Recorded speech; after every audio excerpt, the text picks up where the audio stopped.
So Ta-Nehisi Coates has a new book out, and Ta-Nehisi Coates is a real kind of example of what Russell wrote about the social justice movement turning on its creators. Ta-Nehisi Coates was really a favorite amongst the sort of liberal intelligentsia.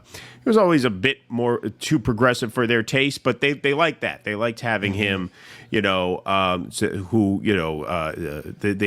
liked hearing what he had to say. They really sort of propped him up, and now he wrote a big section of this new book about Israel and how when he went to Israel, it very much reminded him of stories that his parents used to tell him about Jim Crow. And so he brings those stories back to the book. And now, of course, the sort of press campaign is in full swing for his new book. And he got a little static from one of the CBS hosts here. And this went, I think, pretty well. But if you were to read this book, you would be left wondering, why does any of Israel exist? What a horrific place, committing horrific acts on a daily basis. So I think the question Correct. is central and key. If Israel has a right to exist, and if your answer is no, then I guess the question becomes, why do the Palestinians have a right to exist? Why do 20 different Muslim countries have a right to exist? My answer is that no country in this world establishes its ability to exist through rights. Countries establish their ability to exist through force, as America did. And so I think this question of right to Israel does exist. It's a fact. The question of its right is not a question that I would be faced with any other country. Beautiful. I mean, that is a perfect answer. I've struggled with exactly how to answer that question, because when people say, does Israel have a right to exist? I say, well, no country has a right to exist. Countries have a responsibility to abide by international law, and when they breach that responsibility, they forfeit whatever right they have to exist in their current form. But this even gets to it, I think, in a much stronger way, which is that countries don't exist through rights. Countries exist through force. Countries establish themselves, and once they establish themselves, they simply are. Israel does exist. It's a fact. So this constant obsession, do they have a right to exist? Well, what are you basically saying? When you ask, does Israel have a right to exist, you're saying, do they not have a special privilege that allows them to function however they want, irrespective of international law? That's what you're basically saying. Are they above reproach?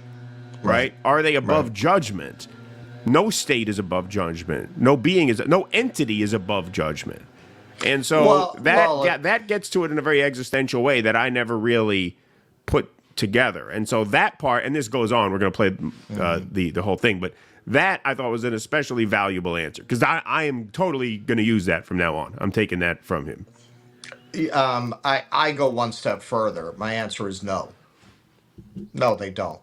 Did apartheid South Africa have a right to exist? I mean, as the entity that it is, under the premises that it is. That's no, it does not have a right to exist. In fact, people of good conscience should actively be working to dismantle it the way they did apartheid South Africa. No, not only does it not have a right to exist, it should not exist in its current form. This is their worst nightmare. And yes, this is the first article I wrote about this after October 7th. I was looking at the students who had been reared on all this social justice, which for anyone paying attention, you could see was aimed at distracting them from agitating for meaningful change in the present, and also from developing any kind of an economic theory or class consciousness. And then when October 7th happened, and these same people who were talking to them about decolonize your mind were telling them to support Israel, or at least not to protest so loud, they realized suddenly it was a red pill moment for a generation, where they realized, holy shit, they didn't mean any of this. They only wanted to talk about this in the context of microaggressions and the past. They did not want to deal with the fact that we are supporting a settler colonial project in the present. And if we protest it, the very same people who were laying France Fanon on us are going to turn on us and expel us from school. Now it's reaching their leading lights. This is their worst nightmare because Ta-Nehisi Coates was really one of their favorite exemplars Right. of the social justice theory. He really made his name with the case for reparations. Right. Why do they support that? For the same exact reason that they supported the Black Lives Matter protests.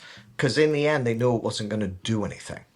Right. In the end, they knew it wasn't going to go anywhere. It couldn't pass. Right. They knew the defunding the police, none of that was ever going to happen. So, oh, yes, the case for reparations. Yes, that's all these people are about. That's all they're about. They want to virtue signal off of ideas that are going to have no impact on their lives. Right. That's it. Now, to have this guy that they really propped up and put out there as a moral example, making this kind of an apartheid case against Israel, that is some chickens coming home to roost shit, and I'm loving it. Absolutely.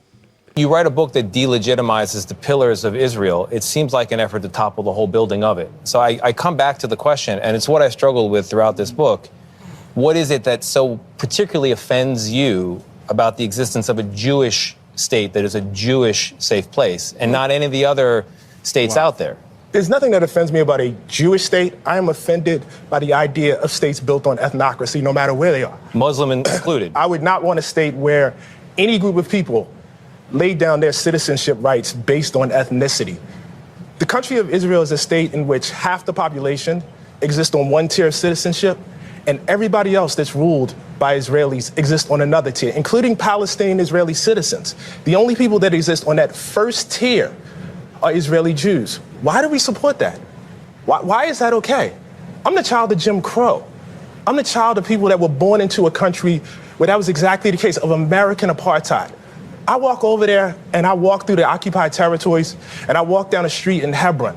And a guy says to me, I can't walk down the street unless I profess my religion. I'm with another path. No. I want to. This is very, very important. It is important. It is extremely important. Yeah, lay it down. Oh, you think it's important? I mean, if you thought it was so important, you may not have asked that question. It seems like you're trying to delegitimize. Yeah. Lay it down, brother. Yeah, lay it down. Right.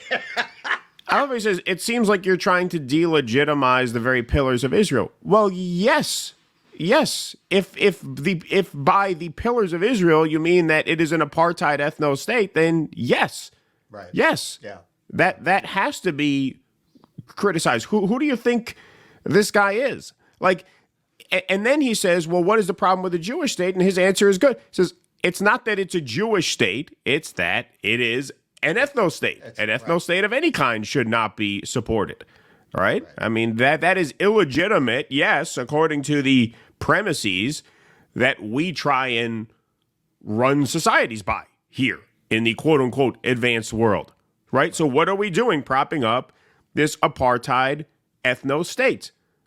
It's like, but the inability, and this is what I mean, like, and this is where the brainwashing comes in.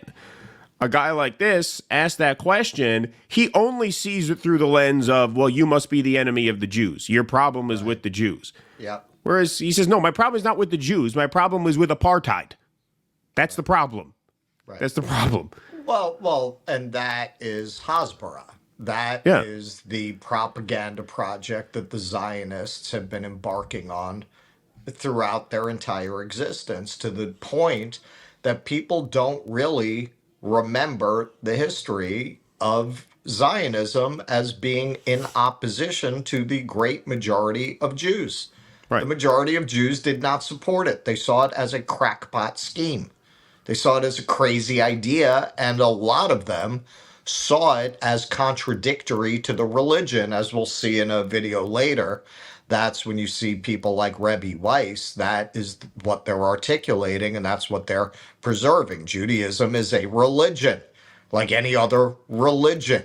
It is not tied to a race or a place. By the 19th century, that is how it had evolved. This idea that, oh, the Jews were waiting 2,000 years to return to Israel, it's total bullshit. a small sect of non-religious Jews became obsessed with this idea. Right. Yep. All right. So I backed this up about 10 seconds just so we get the momentum back, so we understand fully the context, so he can lay it down for this guy. Street in Hebron. And a guy says to me, I can't walk down the street unless I profess my religion. I'm with another pastor. No. I want to. This is very, very important. It is important. It is extremely important. Yeah, let it lay it down. I'm working with the person that is guiding me is a Palestinian whose father, whose grandfather and grandmother was born in this town. And I have more freedom to walk than he does.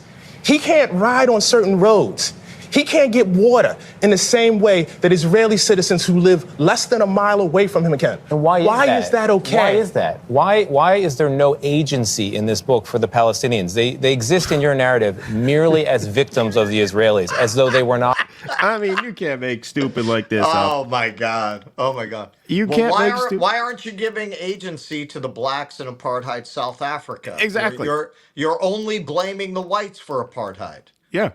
Yeah. That's what he's saying. That's what he's saying. Essence. He's saying, aren't they to blame for the fact that they can't access water in the same way that Israeli Jews can access water? Well, what is it about them that makes us oppress them? It's this very like abusive husband kind of thing. Yep. Look what you make us do. Why do you make us hit you like that? What he's getting into is the broader narrative that I remember this narrative when I was in Hebrew school. That is core to the myth of Israel, that they are always putting out their hands for peace. And you'll hear this a lot. This is a stock line from them. We have no partner for peace. Right. We have no partner. There's no one for us to negotiate with on the other side. What passes for liberal with these people is it's not the fault of the people. They have this bad leadership, with the underlying implication being that they have a backward culture that empowers this kind of leadership. It's very much these ignorant savages. They won't say it, but that's the underlying implication. They're ignorant savages being abused by leadership that takes advantage of their ignorance and their backward ways. Exactly. And besides from being just, as you described there, a very racist point to make, this is a politically sort of illiterate point to make also, because he's saying, well, do they have agency? Well, actually, like, as a matter of political facts, they don't have agency. They are penned into an open-air concentration camp. They're not allowed to organize militarily, economically. If you are to be ascribed agency, you have to be given the autonomy to actually organize economically. That is the basis of any state power. Whereas Gaza, what was it? I forget the numbers. I had these at my fingertips a year ago. But what is it? Something like 80% of their economy was reliant on foreign aid, somewhere like something like that. It was like a 50% unemployment rate. I mean, these numbers are, it can't function as an autonomous society. So if a society has no autonomy, then of course it has no agency. Of course it has no agency. And that is the fault of the people who stole the land and locked them in the cage. It's not the fault of the people who are locked in the cage. It's the most obvious thing in the world. Well, and as, he's about to get into, but they've been offered peace. Okay, you want to talk about agency? They make a lot of the Oslo Accords. Right. Okay, the Oslo Accords were not going to allow them to have their own diplomatic services. They were not going to be allowed to have their own army. They were not going to be allowed to have a contiguous land. It was going to be a patchwork with Israeli settlements remaining in the West Bank. You were not going to join Gaza and the West Bank back together into one Palestinian state. It was a smokescreen of, look, we offered them peace. It was a peace that no leader of the Palestinian people could afford to accept. Right. Not offered peace at any juncture, as though they don't have a stake in this as well. What is their role in the lack of a Palestinian? I have a very, very, very, very moral compass about this. And again, perhaps it's because of my ancestry. Either apartheid is right or it's wrong. It's really, really simple. Either what I saw was right or it's wrong. I am, for instance, against the death penalty. What the person did to get the death penalty it really doesn't matter to me. I don't care if they were selling a nickel bag of marijuana or if they were a serial killer. I am against the death penalty. I am against a state that discriminates against people on the basis of ethnicity. I'm against that. There is nothing the Palestinians could do that would make that okay for me. My book is not based on the hyper-morality What's the last of the message you Palestinian want people. Right. So, I mean, I don't disagree with that answer, but it wasn't as strong as ours. I think he should have nailed him more on the agency point. What do you mean, do they have agency? They've been denied agency. The whole project of Israel has been to deny agency to the Palestinian people. That's been the whole point. That's been the whole point. Not that answer was bad, but you know, that's not a bad answer because he's forcing them to respond to the core moral issue. Right. Do you believe in an ethno state or do you not? He's boiling it down to its essence in a way that is almost impossible for them to defend Israel. Right. In the face of what he's saying. Well, do you support apartheid? How do they say yes? Right. Right. How do you say yes without coming off as the racist that you are, which that guy obviously is? These are just anti-Arab white racists. I mean, that's what this is at its core. And they've been brainwashed into believing that they're not that. I think most people who feel this way don't actually view themselves as villainous bigots. I don't think Dean Phillips sees himself that way. No. But he is. No. He is. Well, because they've been so brainwashed with the Zionist propaganda that yes, their underlying belief, and you're right, it is very much the same as British colonials would have believed, that they're bringing enlightenment to these people. Right. If only they would stop being savages, they would have it much better. We wouldn't have to massacre them if they would behave themselves. Right. Yep. Very much. Look what you made me do. That very much to eat those. Please clap.